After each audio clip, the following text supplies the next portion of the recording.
not.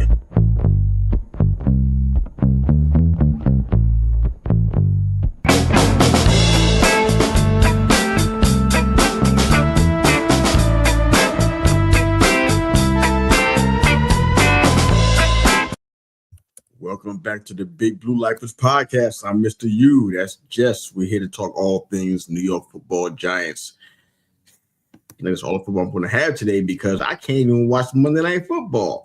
So thanks, YouTube TV. Thanks, Disney. Thanks for messing up my sports life. I appreciate you guys so much. Thank you. How you doing, brother?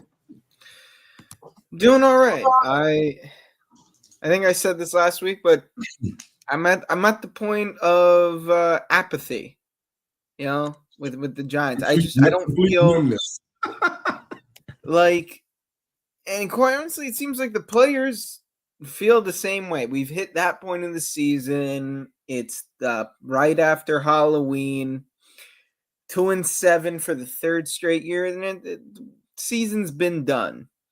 There's a little more optimism when looking at the future beyond this year, but that's also just if certain things happen that we are hoping.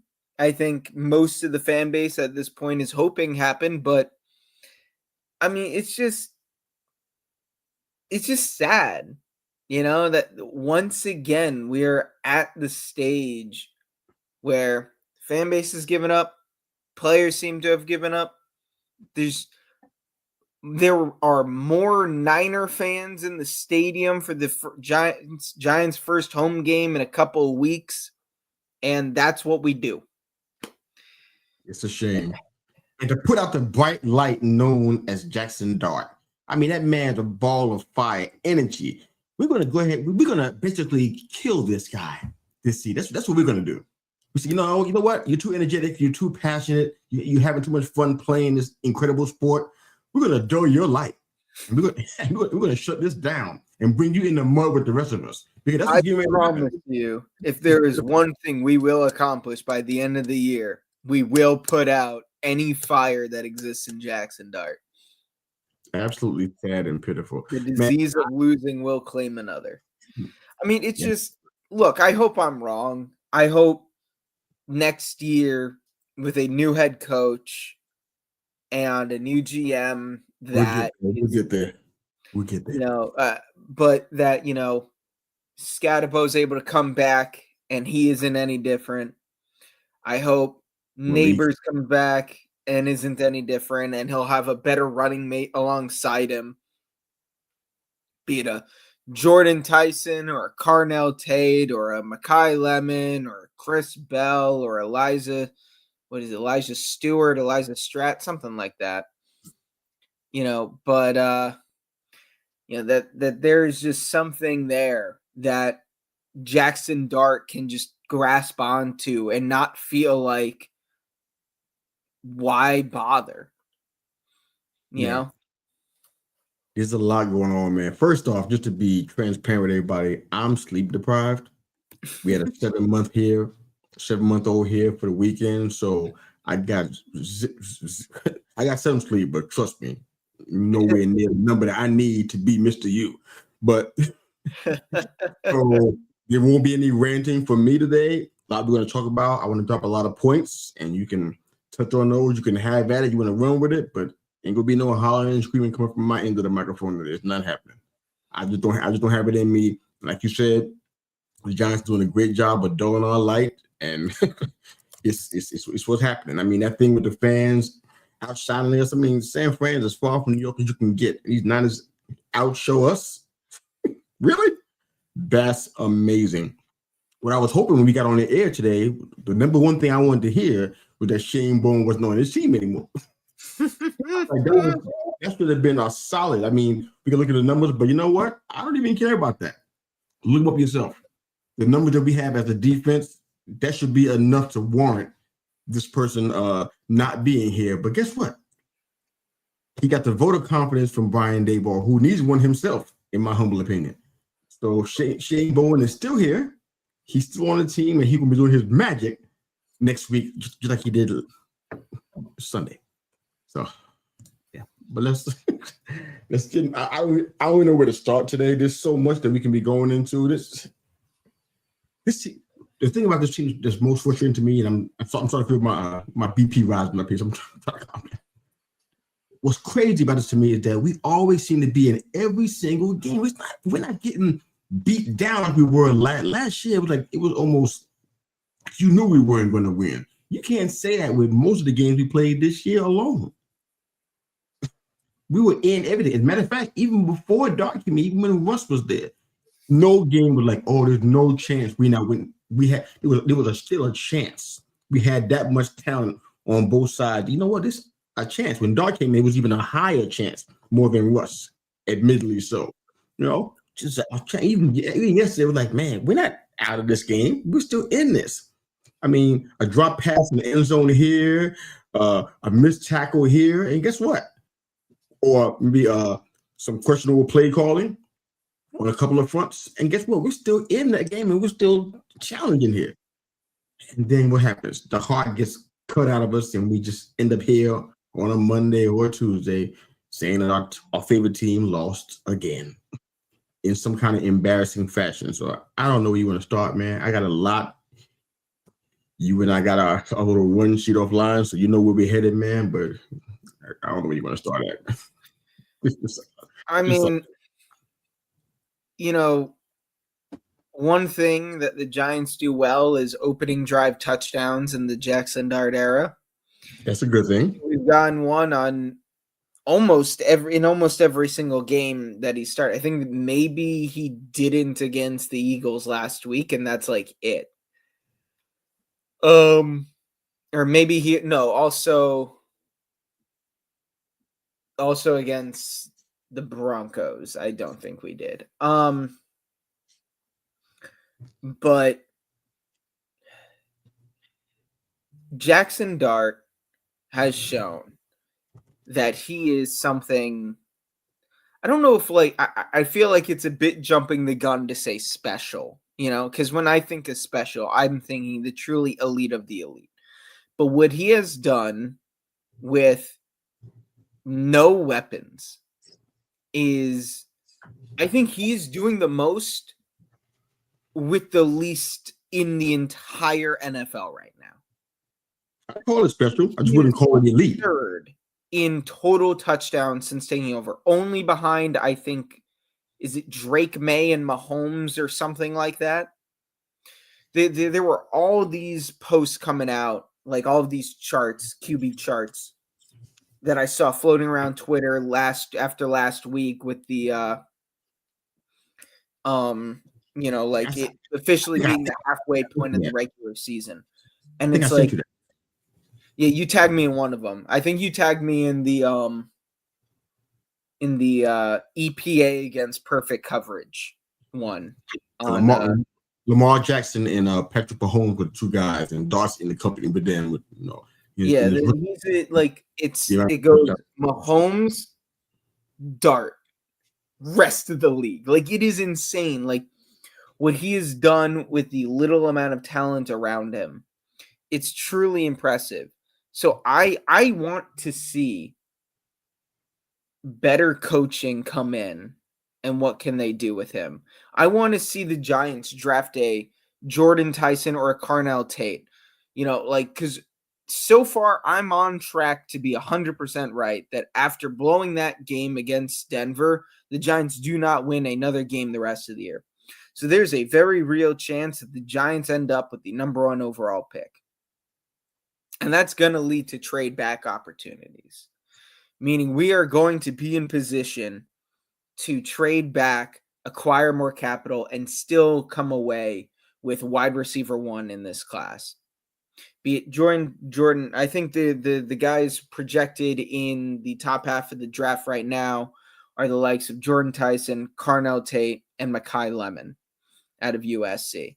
I personally think Tyson is the best of them. I would not be upset at Carnell Tate, though. Jordan Tyson would come in and he would have the connection with Scatabo, being that they're both Arizona State guys.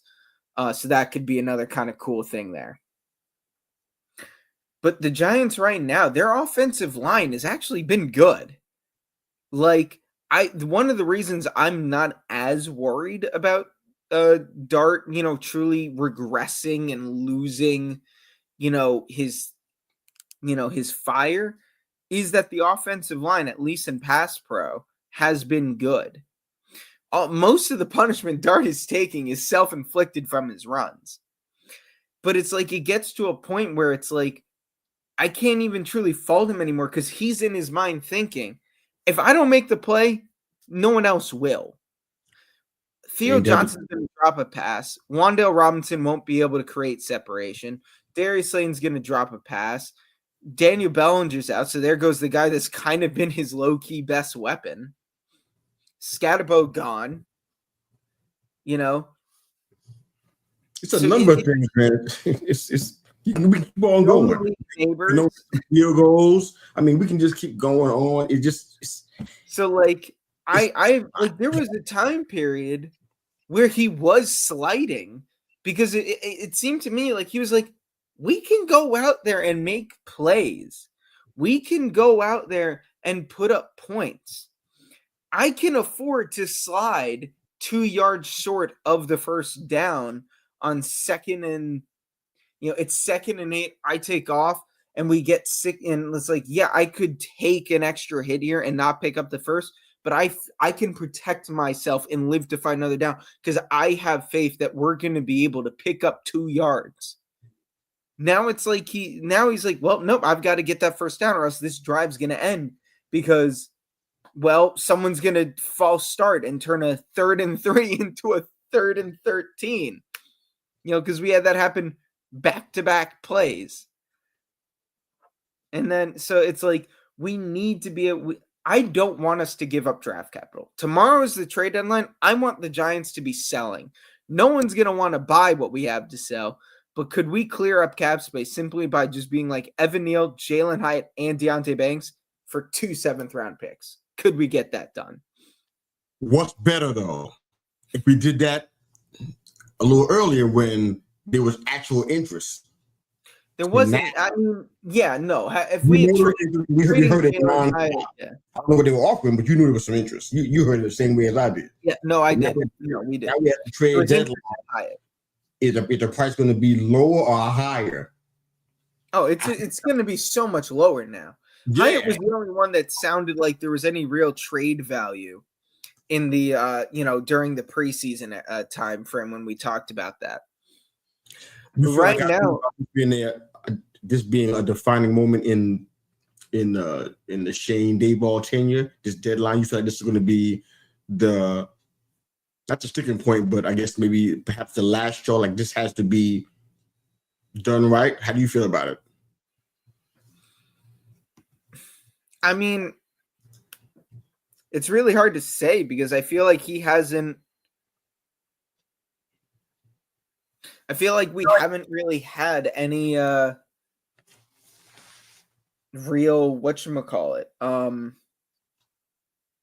We traded Leonard Williams at the trade deadline, and that's it. Like the NBA trade deadline is a lot more active than the NFL one.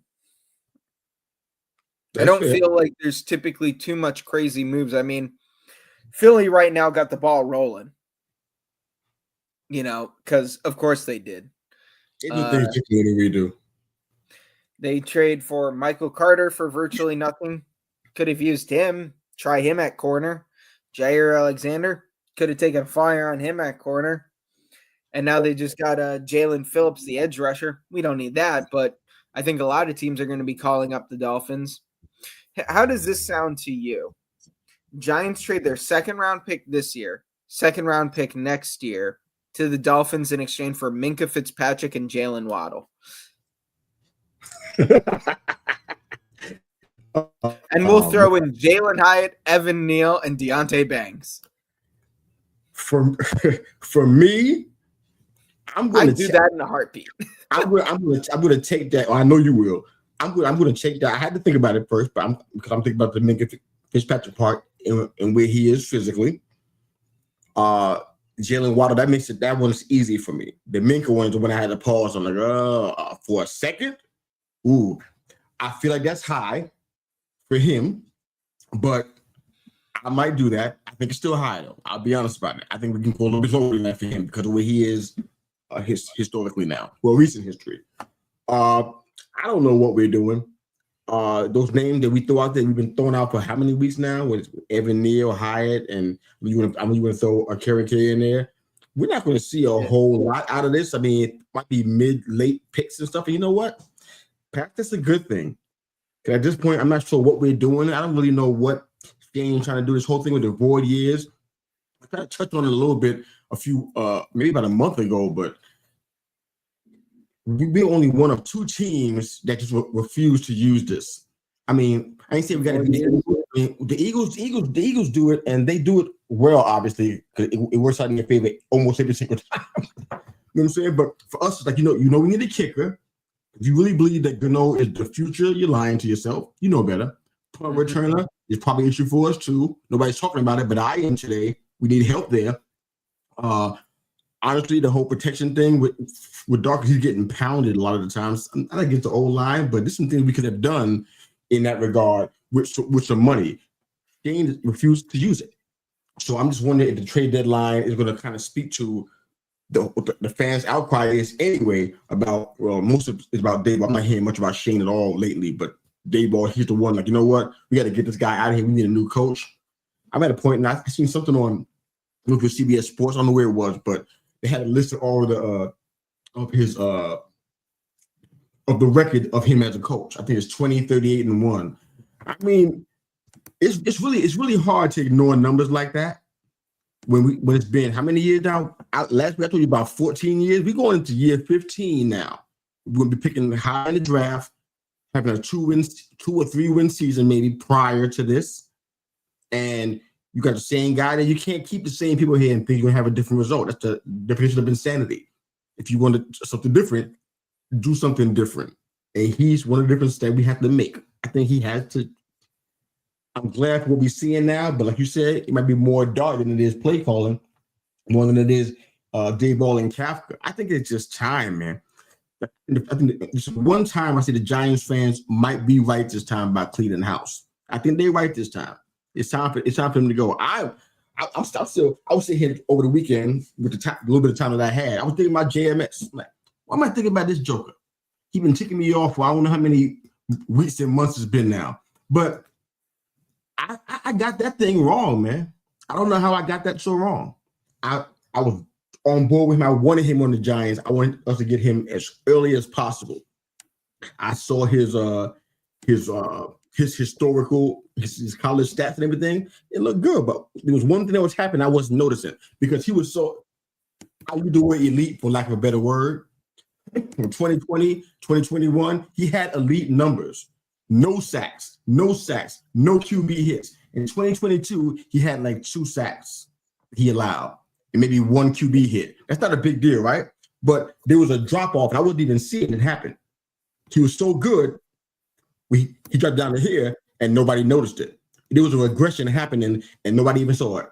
And now we're sitting here watching this thing happen. All the things that was in his scouting report about being heavy-footed and lunging and stuff, all that stuff is playing out all right now. And we're sitting there wondering, why did this happen? I'm starting to question my draft acumen. I thought I was pretty good at this. I'm like, man, maybe I shouldn't say anything anymore about who I want on the team because I got this one wrong. Because JMS, I don't think he's the future, man. I think we made a mistake here. I don't think it's working because he's not. I mean, the O-line is good, like you said. To your point, it is really good, a lot better than what people give it credit for. But I just don't know if I can say, you know what? It's because of you, man. You're the reason you're holding this thing down, JMS. I'm not there. I give the credit to anybody else. Is not. I can't give it to him. I give it to Runyon. I give it to GVR. I just can't give it to him. I'm like, you're supposed to be something really, really special. You're supposed to be elite as a center, and you're not. And I don't understand why that's happening. But that's my only O-line rant today. I might not even mention the O-line at all for the rest of this show, but that's just kind of where I'm dropping the mic at when it comes to the O-line. Anything on the O-line, man? If not, we can keep moving, man. It's no big deal, man. I just had to get that out there. I mean, I've actually been overall pleasantly surprised by the O-line. Yeah. Overall, yeah, they've been particularly in pass pro, they've actually been very good. Jackson Dart's mobility has certainly helped, because the bigger issue for me is that we just don't have wide receivers that can get open. So Jackson Dart will end up, dropping back, scanning the field, going through his progressions, and you can only stay in front of your guy for so long. The defensive line will eventually win. And so you get to like 3 seconds in the pocket and things start falling apart. To me, that isn't the offensive line really losing as much as it. Like if Dart were to get sacked there, to me that isn't like the pass rush won and they beat. Like there was a couple of times Bo got beat and run through where it's like, okay, yeah, the defensive line just won that. But more often than not, like the big hit that Dart took, backed up when we were close to our end zone, the thing that like the guy just put him into the dirt, like he just bodied him. That wasn't, to me, because Andrew Thomas lost that rep. Andrew Thomas washed him out of the back of the end zone, ended up over pursuing just a little bit, and Dart had rolled out there and was still looking for anybody to get open. And that's when the guy came back and got him. But Andrew Thomas won that rep, in my opinion. And you see these sorts of things happen. So I don't have too much to say about the offensive line. I think we're definitely gonna, depending on who's available, want to address center and guard in the draft. Maybe see if we can sign if someone's there in free agency, maybe get a stopgap to replace Greg Van Roten if we're really not seeing anybody worth drafting there, because there's only a couple interior offensive line guys that I think are worth targeting in the first couple of rounds. You got the guard out of Tennessee. I think there's a guard out of Missouri, a guard out of Arkansas, and the center out of Auburn. But none of them are going to be like guys you're targeting in the top 10. Heck, I don't think any of them are really going to be guys you target in the top 16, the top half of the draft. So depends on really how things fall. Yeah. For me, I don't have a lot about the offensive line. That's just my JMS rant, because I really feel like this, if he was with what I thought he would be, a lot of stuff would have been negated that we've been seeing. But it is what it is. Red zone offense wise, it was going really well for a little short spurt, and all of a sudden it just hit rock bottom. I don't know if it's just because Scat's out. I think it's Scat. I think it's him. But it shouldn't just be him. You get what I'm saying? Yeah. It shouldn't just be one person. Agree with you. You know what I'm saying? So now we're 27 before Sunday's game. I don't know if this is a play calling thing. I'm seeing a little tendency here. It reminds me of think about some of the worst coaches that we had in recent years, head coaches. I'm seeing a pattern of people trying to be respectable instead of going after the win and being the hardest and taking that opportunity to capitalize. We're down 13 in the third quarter, I believe. We're on the 3-yard line, 4th and goal, and we're not even going for the touchdown. With all this team is going through, that's the kind of stuff that keeps the fan base engaged, hit the players like, you know what? We're fighting for something. This really matters. We're not just quitting and giving up and going for a field goal. Our whole last season was about field goal. We probably have more points scored via field goal than we did actual touchdowns last year. Look at the numbers. Do the math. It was more field goals than no one was tired. We worked him the whole year last year. Nobody scored a touchdown. It was just him kicking them. And now we sitting here in this state with this kind of talent that we still have even after the injuries, and you're going for field goals on a 3-yard line. Really? That opens up the door for a Tracy conversation, but I'm not even sure I'm ready to even handle that in my head, because I'm like, I was never that big of a fan to start with. So to see him as the lead dog, it's like, I know what he can do with carries. I seen him hit almost 1,000 yards, but it's like, I don't know what we got here. So I feel like this is a head coach, and I'm sure that Dayball got something to do with it. It's not just a Kafka thing, but you're not trying to win anymore. Or we kind of just like trying to Is this a tank job right here? Is that what we're doing? We're going for field goal into the touchdowns. Is that what we need to be doing as a team? Number one pick, you want that? Sounds like you want the number one pick. I'm not really against that because trading back much more capital, and we need it. We don't have any comps. Last time I checked, but how we can go ahead and address these games with that kind of mentality, or we can go ahead and try to win or not? Because I feel like we should still be trying to do that. And that little exchange on a 4th and goal on a 3, that doesn't speak to somebody who's trying to win games. So what are we trying to do then? So I'm kind of concerned about that kind of thing, and that keeps the day ball conversation still continuing. We got false starts going on. We got drop passes. We got missed tackles. A lot of that stuff is coaching. Day ball can't escape this. We gotta deal with this. And the only way I can think we can deal with it is to do what you said.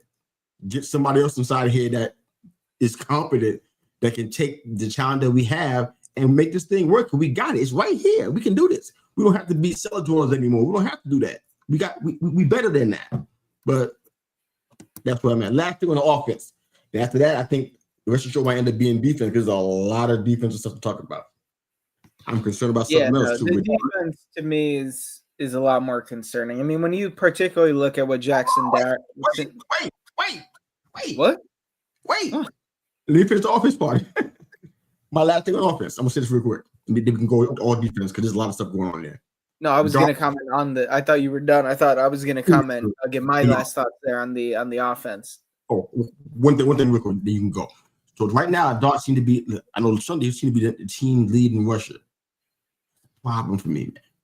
What I remember is what happened with Lamar Jackson in Baltimore. He was throwing for like 4,000 yards, and he was the team's lead in Russia. You know what happened to him? Out with injury for the majority of the season. We got Tracy and we got Devin Singletary, who I know you want to talk about a little bit too. 13 carries, 61 yards. Got 5 receptions between them for 27 yards. No wonder Dart the lead in Russia. We got a problem. But go ahead, man. Offensively, what are you saying? Go ahead. What I was saying was that I think Scatabo, like particularly when that one red zone sequence where we just settled for 3 there. You could see if we had Scatabo, how that would have played out differently. Sure. Where instead of that screen pass there on 3rd and 4 or whatever it was, maybe we would probably just hand the ball off to Scatabo there, try to run him up the gut, pick up a few yards, and then go for it on 4th. Again, maybe do the same thing, QB sneak, something like that, right? Okay. But instead, because we just don't have the guys that are going to be able to pick that yardage up right there. And this is the big thing for me with the weapons, because it isn't just the receivers. Theo Johnson can sometimes do this. And we saw that on the first drive when he had that touchdown, where he took this, short pass, threw a guy off of him, jumped, scored the touchdown. He made a play. That was something Malik Neighbors was great at, and we saw that last year with DJ at times, and we saw that a bit this year with Russ, obviously more so than with Dart. But there were times where we just said, screw it, go up and make a play, Malik, and he could do that. Wan'Dale Robinson seemingly just can't do that. Slayton can't really do that. Bellinger, for as sure-handed as he is, isn't really doing that. Tracy can sort of do that if he can get into get into open space, make a guy miss, absorb some contact. But he isn't exactly great at it. Devin Singletary can't do it. We just don't have anybody who can make a play.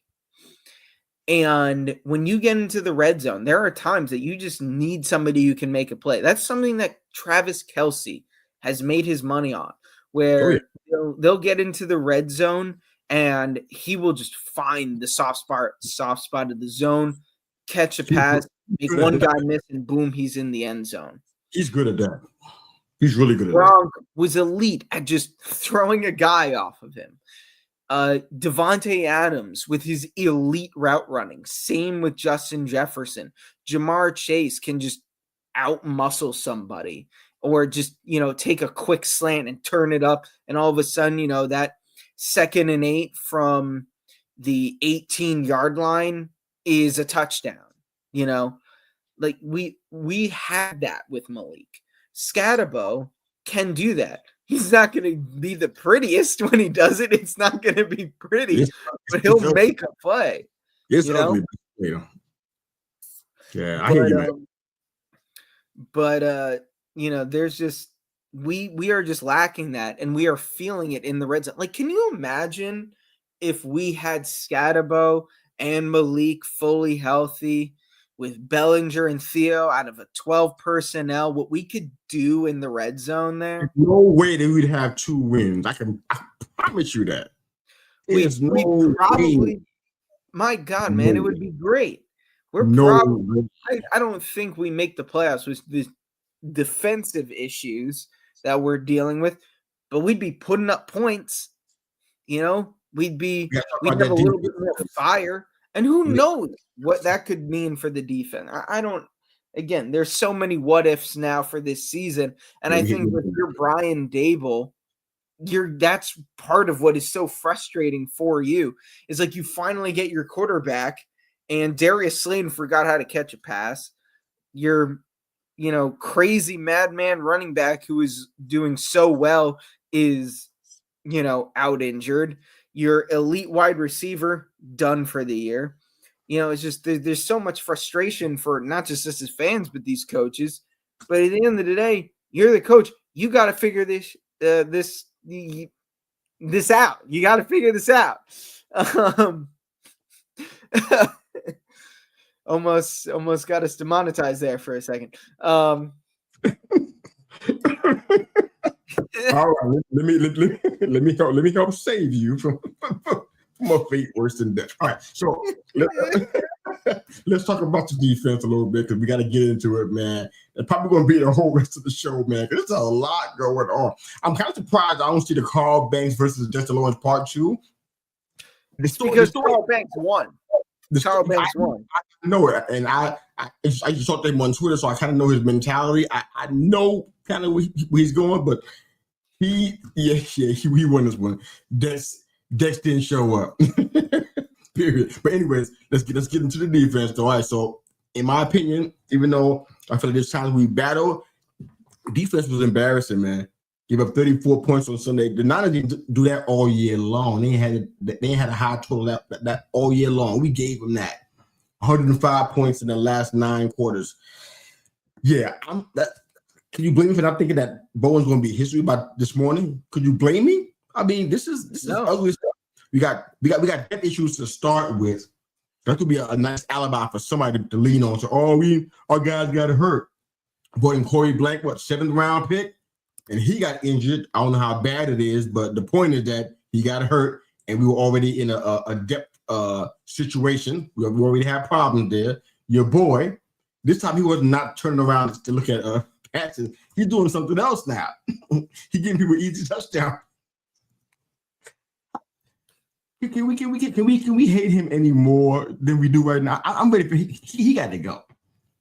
But that's a whole other story. Go flourish somewhere else. It will happen, but it's not going to happen. This is one time where I don't think it's going to happen.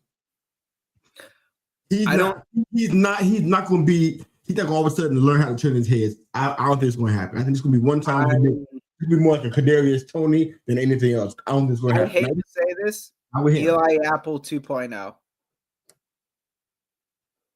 That man's a journeyman right now, so that's not nothing to be proud of. I don't even know if he's on a roster. Yeah, exactly. But he got trucked. Brian Robinson Jr., no offense, man, but I watched him in Washington because he was one of our rivals.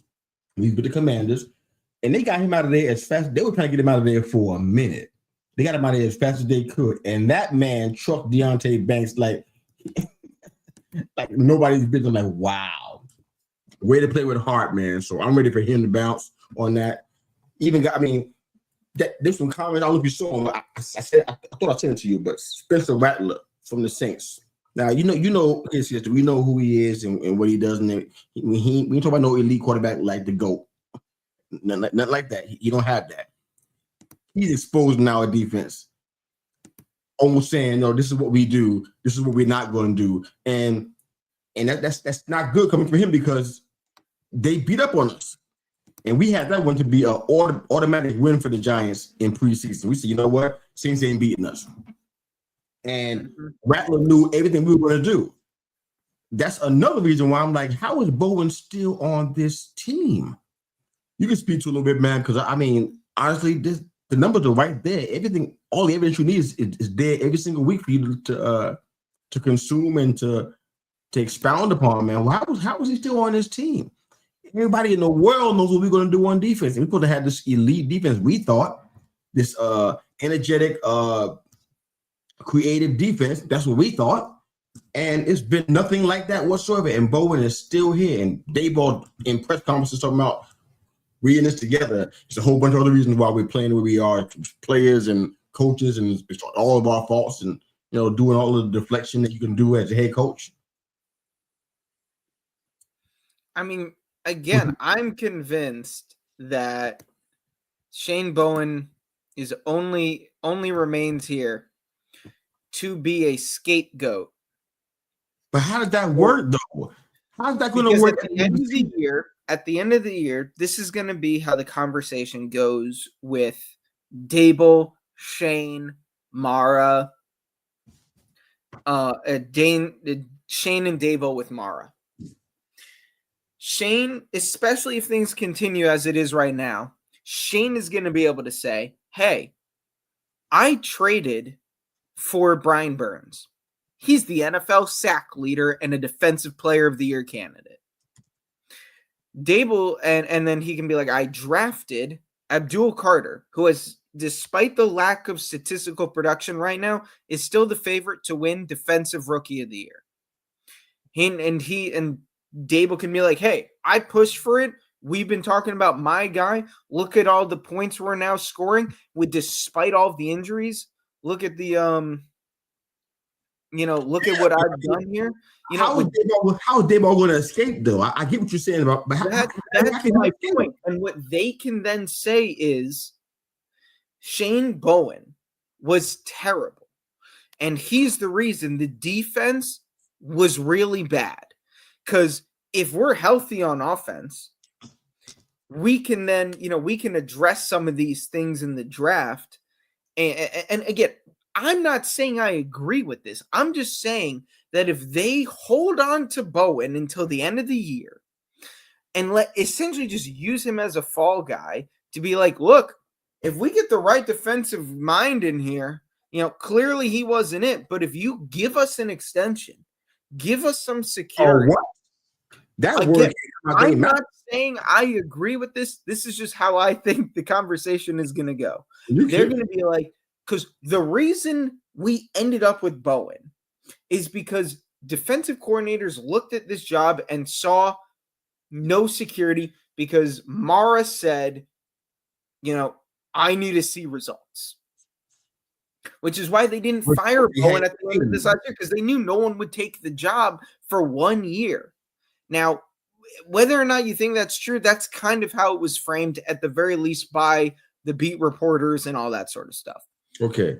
I think they approach this meeting with Mara at the end and are like, look, don't let us go. Give us at least another year. We're getting rid of Bowen. He's gone. We're going to get somebody who knows what they're doing on defense. And we're going to have that fixed up. We're going to get healthy. We're going to add weapons for Dart. You saw what he could do. We're going to focus on the offense in the draft. And we're going to go out there. We're going to use whatever free agency money we have to get linebackers, defensive tackles to address the run game. And hey, we should be ready for a playoff push because we're once again going to have a last place schedule. And hopefully that'll mean something this time because we have a last place schedule this year, but all the other last place teams got a lot better. I'm struggling with, I get what you're saying.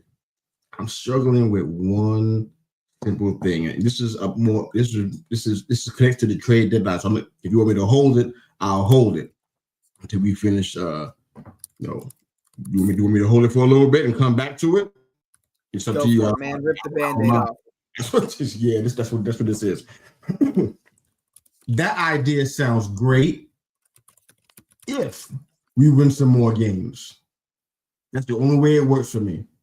Because if our record stays where it is right now, then what you're telling Mara is that we got all this talent inside. Despite the injuries, we got talent inside here. We're still in here fighting in games, and our record is still the same as it was last year.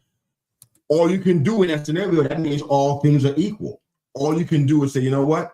This is the only common denominator in all this. We made changes everywhere. Only common denominator is on this staff. That's all you're saying. That's all. That's the only way Mara can see this. If you don't win any more games, that's all you can do. You say, you know what? You can't say injuries. What else is happening? We're playing better. The team is actually competing, but we still got. Why did the thumbs up? I didn't do anything. Okay, whatever. But that just nothing's changed though. Numerically, nothing's changed. We got the sack leader. I mean, he's out here basically playing by himself. It feels like sometimes. Abdul Carter is helping other guys get into the backfield, which is fine. You know what I'm saying? But we got all these great things that are happening with Dart, with Scat when he was around, when he was healthy. All these nice things are happening. It's like, dog. I mean, talking about opening touchdowns in the first quarter. You know how long it was that we haven't done that? It's been a while. It might be like 3 years that we've been dealing with that kind of situation. But that was happening. Maybe even more than that. So we got all these great things happening, but our numbers are still the same. Win-loss wise, that's a hard sell. You can't sell. Dayball can't sell that. You got to win some games this year. Then you got to at least get to 6 wins. Then in order for you to sell that argument you're talking about right there, you can't have the same record and nothing's changed. And you want to keep your job still and get an extension? Really? No way. And like you said, if your prediction is right, we ain't winning no more games today. We're not winning any more games this season. He can't keep that job then. I don't know how that. My idea, and again, I agree with you. If I'm Mara, I am not bringing either of these guys back. But the idea that, if Dart continues to be able to put up points in Daboll's scheme or however this is going on, they are going to be able to hold on to that. Because the Giants, since Dart has taken over, are like 15th in points per game, top 10 in EPA per play. All of these stats, they're going to, at the very least, Daboll will be able to hang his hat on here. That's what they're going to have. I don't know who they would be able to even get for a defensive coordinator, but they cannot enter, the next season with the same guys. That can't be it. Like, would I be happy with Shane and Daboll coming back, but a new defensive coordinator? Shane and Daboll coming back, you said? Shane and Daboll come back, but they replaced Bowen. Like, would I be happy with that? I wouldn't be thrilled. I want to clean house. I wouldn't be happy with that. Jackson Dart is good enough that, especially if you bring in a young offensive-minded guy to work and grow with him, and they can come in and, maybe the assistant GM from Seattle or the assistant GM from the Niners or the Rams, someone like that, who will come in and be able to address a lot of these things, that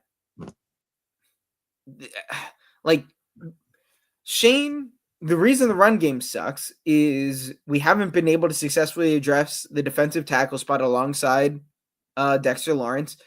And we have very slow, very poor tackling linebackers. Like, McFadden is injured. Mm-hmm. I miss him. I think that would help a little bit in the running game. But if I were to come in and have the number 1 overall pick as a GM with this draft, I would trade back and I would start being like, all right, let's see what we can do here. Depending on maybe trade back multiple times. But and start, Arvel Reese, Sonny Styles, Anthony Hill Jr., Jacob Rodriguez. Like, I would bring in some of these guys to come in and replace Bobby Okereke, re-sign Micah McFadden. I know you're ready for him to go. I'm not Yes, saying that I do not dislike Bobby Okereke. I just think that between what we could get for him and how much cap it would free up, like, he provides the best option to clear up cap and get like a mid-round pick, a day, maybe even a third-round pick. It would be a late third-round pick because I think the only team that would be willing to give up a third for him would be a team that's competing and just needs to fill a hole there. But not his old team. He can't go back there. That's over. Yeah. Like, if we were to trade Russ, I don't know who we would then have as the emergency 3 QB, because obviously then Jameis would move up to QB2. But would a team be willing to take on Russ? Doubtful at this point. Jalen Hyatt, before the season started, sounded like there was some interest there. I think you mentioned to me not too long ago, just Josina Anderson said that the Raiders and Giants had explored talks about Neal not too long ago. Yeah. Deontay Banks, but like all of these guys, like, I think at best we get a 6th. At best. With a guy like Bobby Okereke, it would create a hole that we then need to fill. But we would be able to get something real for him.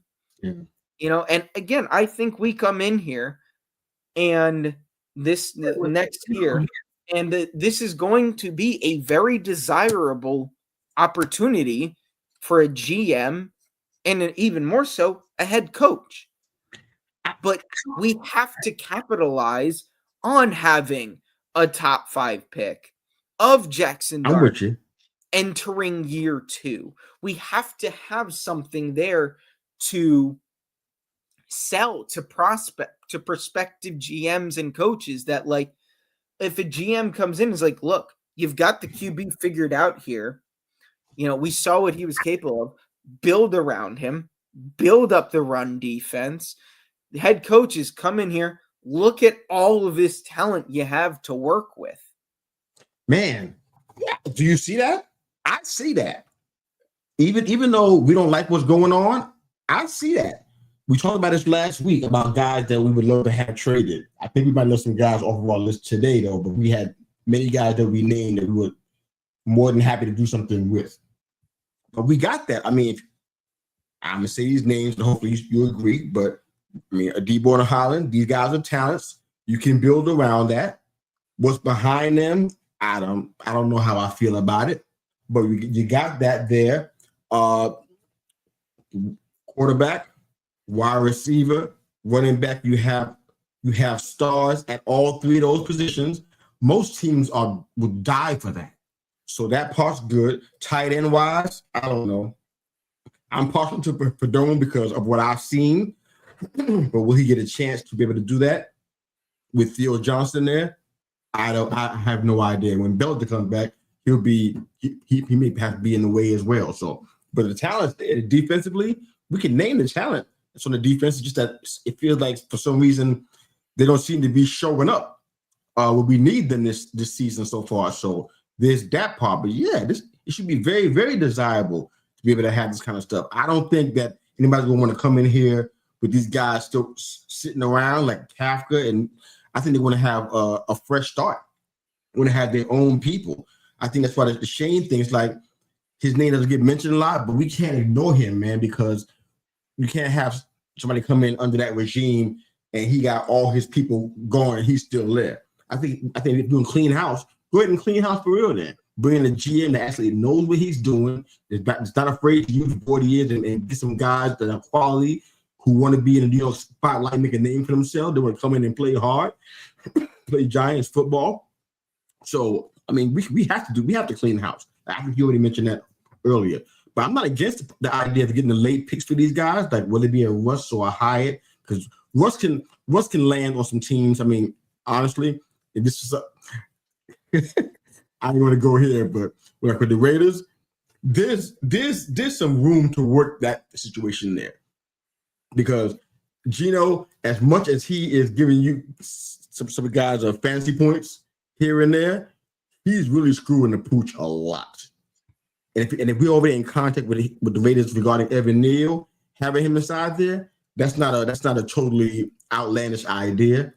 I'm good with getting a 5 and a 6 because we can always package that. If you want to move up that bad, we can always do that. Or you just want to have bodies to come in and help us out depth wise. Let's do that then. But I don't know. We got to move a lot of guys. You named quite a few already. Okereke is a guy. I agree with you. We need to do something there for sure. I'm totally in agreement with that. In from Jordan Renan, or at the very least as of like 50 minutes ago, right as we were starting. Joe Shane is in a safer position to return in 26 than Brian Dable per Jordan Renan via @BreakingBigBluePod. There's a scenario where it could fall on Brian Dable and not Joe Shane. I said, did I not say this recently? No, you had been saying it. That I don't know if that's right, but it definitely feels like something that it could potentially happen. So it's like, is a new head. He's gonna bring in a head coach and the rest of the staff. It just doesn't feel right to me. It doesn't feel right to me. I want somebody who will come in and bring something different. You think Shane's going to change his behaviors and change the way he does things? I just don't see that. So he's going to be tight with money again next year? I hate that. I hate that. I almost want to end the show so I can go and just scream into a pillow somewhere. That's awful. That's awful to me. But we heard about Kayvon potentially being up for a trade. I don't know. We have to hear a great number for us to even do that. It had to be a great haul for us to do that. You said like a 1, multiple 2s for him, something like that. I mean, the truth is, he's been one of our better defensive players this year. We can afford to keep him because we have the 5th year. Yeah, we sitting on it. It's just one of those things where we can't afford to keep letting talent walk out the door. The number one priority for anybody who comes in, be it Joe Shane still here or a new GM, re-sign Jermaine Illuminor. Absolutely priority number 1. Number 1? Number 1. In terms of like guys on our roster for free agency, bring Jermaine Illuminor back, sign him. Probably should have given him an extension before the year started because he's been great. He's been great. Him and Andrew Thomas have been one of the best tackle duos in football. Other than that, I mean, you've got guys like Bellinger could probably re-sign him. McFadden could re-sign him. Belton could re-sign him. Keep these guys, if nothing more than we need the depth. I don't imagine any of them commanding some crazy high price or anything. McFadden maybe could have asked for a bit more before the injury, but now I can't see him getting decent money. Otherwise, I think the only thing that they should really be focused on is Mara. Please don't go back to just looking at old familiar names. I know these guys are popular right now, but no, don't go for Bill Belichick. Don't go for John Gruden. Bill Belichick. That's one I'm not worried about. The other stuff, the John Gruden one, I'm not sure about that one, but Belichick's not. I'm not worried about that. God, the stress level would be enormous. If Belichick is out here, it'd be enormous. But man, we got the Bears coming up next week. I don't even know. Right now, like the worst part is, I don't think the Bears are a team we can't beat. I I just said that don't about think New we Orleans. will. We said that about New Orleans. Exactly. Like, well, I expected going into the year and going into that game, I expected us to beat New Orleans. I don't expect us to beat the Bears. I think I think I said do I think we could beat the Bears? Yes. Do I think we will beat the Bears? No. Like if we were going up against, like when we go up against the Lions, do I think we can beat the Lions? No. Do I think we will beat the Lions? No. Do I think we can beat the Bears? Yeah, I think we can beat the Bears. Do I think we will? No. I thought we would win yesterday, but I didn't think we were winning yesterday. I I thought there was but another game I thought was winnable, without but the, I didn't think we were going to. I'm talking about preseason when we were naming who we thought we can win against. Yeah, I thought that. I knew IU was going to be back, and they're going to rely on Jawan Jennings being number one. I knew that we had a chance that if we had a full complement of our talent, yeah, I thought that. I'll go on the record and say that. Yeah, I thought that. So we're going to be the Bears and Niners and split with the Cowboys and split with the Redskins and split with the Eagles. I said that all that stuff in the preseason. Some of it came through, some of it didn't so far, but we'll see. It's what it is, man. Yep. Oh man, it's feeling just a long season already. But guess what? We still got another what? So you got a bye week, so you probably got about another 6 to 7 weeks of this. When do we start the mock drafts? I've been doing mock drafts. You ain't send me nothing, man. That's how I'm gonna remember to start doing mine. When you send me, I'm forgetting it. But Well, are we doing them with or without trades? I don't do it with trades because it gets real clunky then. But yeah. Oh man. Anyways, I'll tell you right now.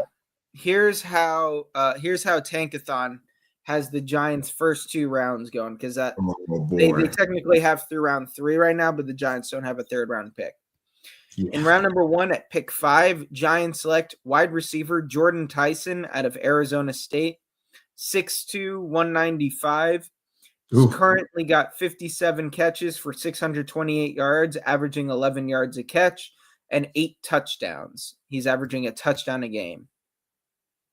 In the 2nd round, they have the Giants selecting center Connor Liu out of Auburn, 6'3", 303. They don't have, like pressures allowed or sacks given up or anything.